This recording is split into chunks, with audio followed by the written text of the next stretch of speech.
Bonjour à tous, bienvenue sur Elle Énergétique. Nous allons commencer cette vidéo par une petite carte conseil, énergie du moment, avec 3 pierres. Alors, j'ai fait exprès de choisir les mêmes tons de couleur. Donc nous avons une calcédoine roulée, une aigue marine brute et une aventurine bleue. Alors, prenez le temps de choisir ce qui vous attire, la forme galet, la forme brute, la forme roulée. Si vous avez du mal à choisir, si les 3 vous interpellent, c'est pas anodin. On est sur du bleu, je l'ai fait exprès, le bleu représentant le chakra de la gorge. Si vous avez du mal à choisir, c'est peut-être qu'il y a des choses à communiquer. Peut-être, que vous avez à l'heure actuelle du mal à vous exprimer. Au contraire, si le choix est rapide, peut-être que, vous êtes clair, distinct dans vos paroles, et qu'à l'heure actuelle, ce que vous avez à dire, vous le dites sans souci. Nous allons commencer avec la calcédoine. Donc avec, je vous ai pas montré, le petit oracle de l'intuition. Donc pour la calcédoine, nous avons voilà, on parlait de chakra. Le chakra racine. Tes expériences, petites ou grandes, ont ancré la sécurité en toi. Tes fondations ouvrent ta voie de concrétisation et consolident tous les domaines de ton existence. Quand on parle de chakra, on parle des centres énergétiques. Alors, nous, on va parler des 7 principaux, hein, le chakra racine, le chakra sacré, le chakra du plexus solaire, le chakra du cœur, le chakra de la gorge, le chakra du 3e œil et le chakra coronal. Ce sont les principaux centres, les plus connus, les plus importants, mais il faut savoir qu'on en a énormément, hein. Pour, les magnétiseurs, par exemple, on a les chakras, des mains qui sont très bien développés, par exemple, voilà, il y a beaucoup d'autres centres énergétiques. Donc là, ce qui est important à savoir, c'est qu'en fait, le chakra racine concerne, l'enracinement, le fait d'être bien stable à sa place, et il représente aussi, la sécurité, le sentiment de sécurité qu'on peut ressentir dans la vie quotidienne, hein. Se sentir à sa place, se sentir là où on a besoin d'être, voilà, qui apporte une certaine stabilité. Si ce chakra, est correct, les autres ont plus de facilité, ceux qui sont plus au-dessus ont plus de facilité à fonctionner correctement. Alors que d'entrée de jeu, si le chakra racine n'est pas équilibré et déstabilisé, les autres chakras, ça fait comme de la plomberie, ils vont forcément avoir, le chakra racine, s'il est déséquilibré, va avoir des répercussions sur les chakras supérieurs. Donc là, on vous dit de bien être ancré, de bien poser, sa stabilité, et puis une fois que déjà on sait où on est, on se sent à sa place. Ça permet donc un sentiment de sécurité et une certaine confiance dans, la vie quotidienne. OK. Ça nous permet aussi de ne pas être trop impacté, déstabilisé, au moment des expériences. On nous parle des expériences petites ou grandes, hein. Le fait déjà d'être bien ancré permet de ne pas être déstabilisé. OK, pour ceux qui ont choisi l'aigue marine brute, nous avons une prédiction issue. Les inquiétudes, les doutes ou encore une surcharge d'activité te mènent dans une impasse. Il est temps d'écouter tes ressentis et ta petite voix, ton seul vrai chemin. Alors là, j'ai envie de faire une petite dédicace spéciale à Sandrine, qui à mon avis aura choisi l'aigue marine. Écoute ça ma poulette, hein. Je surcharge d'activité, prends-en note. Voilà, il est temps de s'écouter, voilà, si on sent que c'est trop, eh ben, on ralentit le rythme, hein. Je l'ai dit dans la dernière vidéo, prendre soin de son corps, c'est pas que le corps physique, c'est l'intérieur, la façon dont on le nourrit, mais aussi, spirituellement, mentalement, hein. On peut très bien avoir une très bonne hygiène de vie, mais s'il y a une surcharge mentale, forcément ça entraînera aussi des déséquilibres. OK. Bon, et pour notre aventurine bleue, bénédiction, la joie.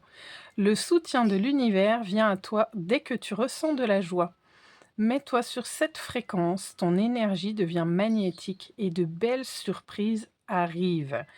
Ça rejoint un message d'hier, avec l'amour, voilà, l'amour, la joie, ces sentiments positifs, voilà, ça fait partie de la loi d'attraction quoi qu'il en soit. Pensée positive va attirer le positif, pensée négative attire le négatif. C'est la loi de cause à effet. Hein, vous voyez autour de vous, je suis sûre que tout le monde ici connaît au moins une personne qui est constamment en train de se plaindre et de dire: «Oh bah non, ça va pas, oh bah, oh aujourd'hui il y a ceci, il y a cela» et au final, on a l'impression qu'il lui arrive toujours des merdes, toujours. Il y a jamais rien qui va dans sa vie, mais parce qu'en fait, d'entrée de jeu, la personne est négative au quotidien pour le moindre pet de travers. Donc forcément, le moindre petit, grain de sel qui vient se rajouter en plus, ben, la personne, elle a l'impression d'être malchanceuse. Alors, j'ai envie de dire, profitez de toutes les petites choses positives que vous pouvez, avoir, ne serait-ce que, se lever le matin et avoir, un rayon de soleil et se dire qu'on a un toit sur la tête et qu'on peut manger à notre faim parce que c'est pas le cas de tout le monde non plus.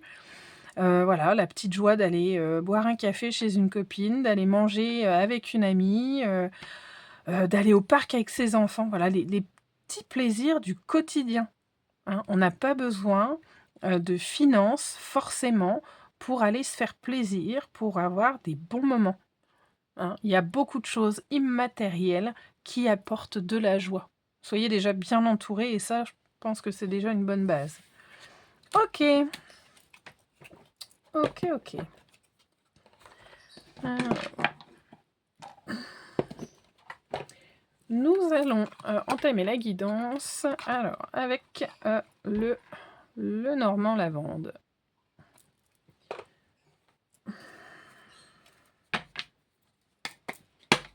Alors, message prédictif. OK, on me redit un tableau en 9 comme hier. Bon. OK.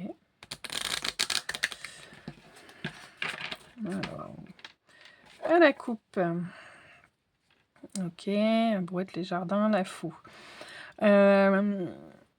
Alors là, il est une question, de récolter.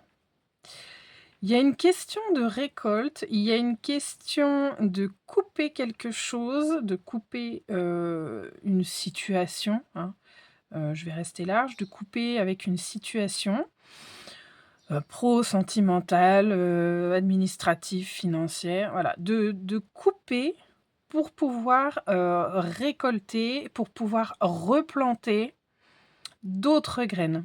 Là, j'ai vraiment cette idée-là. Heu, il est temps, là, de laisser un projet de côté ou c'est ce qui est en train de se passer, hein, on est dans le passé très récent ou dans le présent. Voilà, là, il y a, alors pour moi, c'est vrai alors la faux représente, peut représenter effectivement, la fin, mais pas en négatif dans ce contexte-là. Là, on est vraiment sur mettre fin à quelque chose pour pouvoir, ressemer derrière ou pour pouvoir récolter de cette situation. OK. Bon, on va voir si on en sait plus après. OK, OK. Alors, l'énergie principale. L'énergie principale.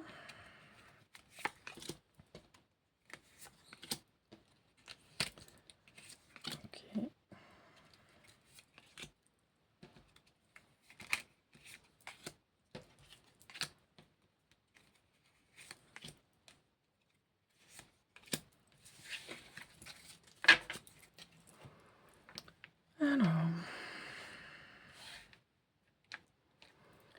Alors, l'énergie principale. Ouais, là, on a un obstacle, hein, la montagne. On a clairement un obstacle. Le 21 peut être indicatif.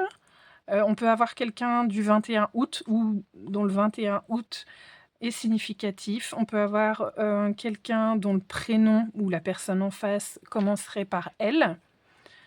Ok. Donc là, on a un obstacle qui arrive ou qu'on est en train de surmonter. Ça, c'est l'énergie principale. Il y a un obstacle, pas forcément un blocage, mais quelque chose qui se présente. Alors, on va voir la suite. Ok.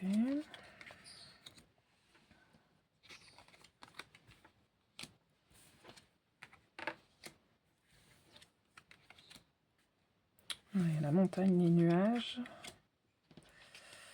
Ok. Ok, bon, là, on a des nouvelles qui vont arriver. On peut être... alors, des nouvelles... Donc là, l'hélice, c'est la sagesse, la famille. Soit des nouvelles vraiment pleines de sagesse. Bon, parlera à qui ça devra. Ou dans un contexte familial. Mais on a quand même les nuages en dessous de l'obstacle. Donc, on a quand même... l'esprit embrouillé, j'ai envie de dire, en plus d'une barrière qui est devant nous, là. Hein. Il y a quand même double notion de ne pas voir clair, de ne pas savoir où aller. L'hélice nous parle de la famille, la maison nous parle du foyer, on a un couple qui peut correspondre à des parents, ou un couple, si vous vous sentez concerné, dans ce cas de figure. On a un couple là, au sein d'un foyer. Hein, donc quand je dis les parents, tout dépend de votre âge, bien évidemment. On peut être sur une frère, c'est rien, c'est mardi, tout va bien. Sur une sœur et le beau-frère, sur un frère et la belle-sœur. Ok, une cousine et son mari. Bon, ok. La croix nous parle de choix, de décision à prendre. Avec l'anneau, on est sur une union, un lien, pas forcément sentimental, bien qu'on est quand même à côté du couple. Est-ce qu'on n'aurait pas un couple, peut-être même qui impacte tout le foyer s'il y a des enfants et éventuellement les autres membres de la famille autour? Un couple là qui aurait une décision à prendre, où on peut être sur une collaboration, pourquoi pas professionnelle, hein. L'alliance ne représente pas que le couple, elle représente une union. On peut être sur une union pro, un partenariat quelconque. Ok, donc là on a un obstacle qui se présente à nous, auquel il va falloir faire un choix. Dans un couple en collaboration. Ça impacte la maison, ça met le flou, mais on a des nouvelles qui arrivent. Des nouvelles qui permettent de s'élever. Là, on a quand même l'idée de la montagne. Donc, quand on est au pied de la montagne, on ne voit pas ce qui est derrière. Hein. C'est le symbole de la carte de la montagne. Là, la différence... avec la tour Eiffel, c'est que moi, ce que j'y vois, c'est que la tour Eiffel, une fois qu'on est en haut, on surplombe le paysage. On arrive à avoir une vue d'ensemble. Là, l'énergie du moment, on en est au blocage. On ne voit pas clair, c'est le brouillard dans cette collaboration. Alors là, vous remettez dans le contexte, hein, on a un homme, une femme, on peut être évidemment sur 2 femmes, sur 2 hommes. Chacun remet dans son contexte. Là, on voit que sur cette union, il va y avoir un choix à faire pour nous permettre de voir plus haut, de s'élever et d'avoir une vue d'ensemble sur la situation. Quoi qu'il en soit, on a des nouvelles qui arrivent. Alors, pour moi, là, donc on a le contexte quand même qui est familial, mais de par la sagesse représentée par l'hélice, on a quand même des nouvelles. Alors, je serais sur des nouvelles... comment? Quelque chose qui a été réfléchi, quelqu'un qui nous apporte des nouvelles en ayant bien réfléchi à la situation et éventuellement en proposant même une solution. ou plusieurs, puisqu'on a quand même la carte du choix. Donc on peut être quand même sur une association, par exemple, au niveau d'une société, hein. On peut être sur 2 partenaires au niveau d'une société, il va y avoir des choix à faire, mais on peut être effectivement au sein d'un couple, d'une famille. Donc là, on est sur des choix à faire. Mais il y a des nouvelles quand même qui arrivent, des nouvelles qui nous permettent de prendre un peu de hauteur, de voir les choses sous un autre angle, parce que le fait de prendre de la hauteur, c'est ça aussi, c'est qu'on ne voit pas les choses de la même manière quand on est en haut que quand on est en bas. Donc les nouvelles qui vont arriver vont nous permettre d'avoir un angle de vue différent sur la situation et de pouvoir transposer la problématique de façon à trouver une autre voie, une ou plusieurs, pour trouver une solution au blocage actuel. Ok. Est-ce que je peux avoir des précisions sur ce blocage, s'il vous plaît?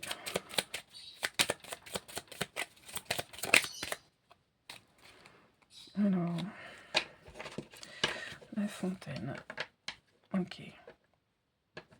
Là, on peut être sur, comme je le redis, on a de l'eau. On peut être sur un blocage émotionnel. Alors, je voulais recouvrir la montagne pour avoir plus d'informations. Là, on constate qu'on est toujours sur le 8. On peut être en lien avec une problématique qui traînerait depuis le mois d'août, éventuellement. Ok, on a quand même deux nombres qui se suivent. On peut être quand même dans une réflexion émotionnelle. Se demander par exemple si ce partenaire est toujours le bon avec l'eau. Est-ce que les sentiments sont toujours là si on parle d'un couple? Il y a une remise en question là en fait. Il y a une remise en question, d'où l'importance d'avoir une prise de hauteur pour, comment dire, au lieu de s'arrêter sur les petits points du quotidien, peut-être prendre de la hauteur sur la vie en général avec cette personne et essayer de faire un point général et ne pas juste s'arrêter sur les petites mésententes, les petits points de désaccord. Ok. Ok. Bon. Et sur l'élévation, s'il vous plaît, sur la tour Eiffel, quelle va être cette prise de hauteur? Ok. Bon, on peut être sur quelque chose, une prise de hauteur au printemps, hein. Alors je le dis toujours, les énergies ne sont pas figées. On peut être sur le printemps, j'ai la carte numéro 5, on peut être sur le mois de mai. Ok. Peut-être une réflexion de mai à juillet ou une réflexion au mois de mai qui va se concrétiser au mois de juillet. Ok, les papillons peuvent être significatifs pour certaines personnes. Ok, on a quand même quelque chose, cette prise de hauteur, elle nous permet quand même de faire fleurir quelque chose. Elle nous permet d'avoir effectivement ce nouveau point de vue, de pouvoir faire fleurir d'autres idées qui vont nous amener au choix qu'on a à faire, qui vont nous permettre d'avoir une vue d'ensemble sur les différentes possibilités, les différentes issues. Ok, sur les nouvelles. Alors ça peut paraître un peu vague pour ceux qui ne sont pas concernés. Ceux qui seront concernés comprendront, hein. Donc sur les nouvelles, j'ai l'homme. Donc si vous êtes un homme, ça peut être vous qui donnez les nouvelles. Si vous êtes une femme, vous pouvez recevoir les nouvelles d'un homme, mais on peut aussi inverser. Les nouvelles peuvent être reçues par un homme. Hein, ok. Il y a de l'action hein, sur les nouvelles. On peut être sur quelqu'un qui se déplace, qui vient vous voir, ou vous. Hein, vous remettez voilà, dans votre contexte. On peut être sur cet homme, cette personne du moins, qui se déplace pour apporter les nouvelles, pour en discuter. Ok, ou on peut être sur des discussions, j'ai quand même l'hélice en dessous, on peut être sur des discussions donc avec un homme de la famille, ce qui pourrait nous rapprocher de de l'homme de ce couple, hein. On peut être sur l'homme du couple qui nous trouve des solutions, qui nous apporte les nouvelles, qui nous donne des idées, des points de vue. OK. Et sur les choix, s'il vous plaît, sur les choix, la croix.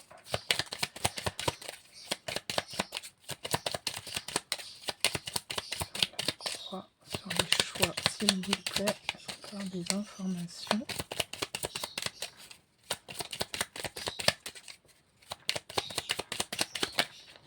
Non, une seule. Sur les choix, s'il vous plaît. Ok. Ok, on peut être sur un choix financier là, hein. Les poissons représentent, alors en général une rentrée d'argent. Là, on peut être sur un choix financier. Alors, prenez avec votre situation, on peut être en train de choisir justement, est-ce qu'on privilégie le relationnel, est-ce qu'on privilégie le financier, est-ce que on va mettre en place des actions pour pouvoir avoir une rentrée d'argent si le problème est le côté financier, que ce soit dans un partenariat ou dans un couple. Est-ce qu'on va faire un choix d'investissement peut-être financier pour trouver des solutions? Bon, alors les poissons, c'est quand même plus la rentrée d'argent. Ok, donc on a quand même un choix en lien avec le financier, hein. Ce qui me fait vraiment penser qu'on est soit dans un couple, un foyer, peut-être que certains se posent la question de vendre une maison, hein. On a quand même le foyer, on a quand même le couple, le choix à faire. On peut être sur le choix difficile de se demander si on ferait pas bien de vendre la maison. Alors, je parle pas forcément d'une séparation, hein. On peut être sur vendre une maison parce que celle-ci ne correspond plus aux besoins de la famille, ou vendre une entreprise parce que on veut se réorienter sur autre chose, ou tout simplement pour un déménagement. Alors, j'ai pas de carte qui me fait penser à un déplacement, mais c'est au cas par cas. Voilà, là, on est dans une guidance générale. Donc là, on peut être effectivement sur une réflexion, un choix à faire où l'enjeu financier va être important. C'est pour ça qu'on vous demande vraiment de prendre de la hauteur, hein. Là, pour l'enjeu financier, on n'est pas sur des sommes à 2 ou 3 chiffres. Là, pour moi, on est quand même à beaucoup plus, hein. On est sur quelque chose voilà, qui nécessite vraiment une prise de hauteur, qui nécessite de prendre le temps, hein, parce que là, pour l'instant, on ne voit pas tout. Ok. On peut être aussi pour certains, alors là, on peut être aussi sur le questionnement. Est-ce qu'on se marie ou pas?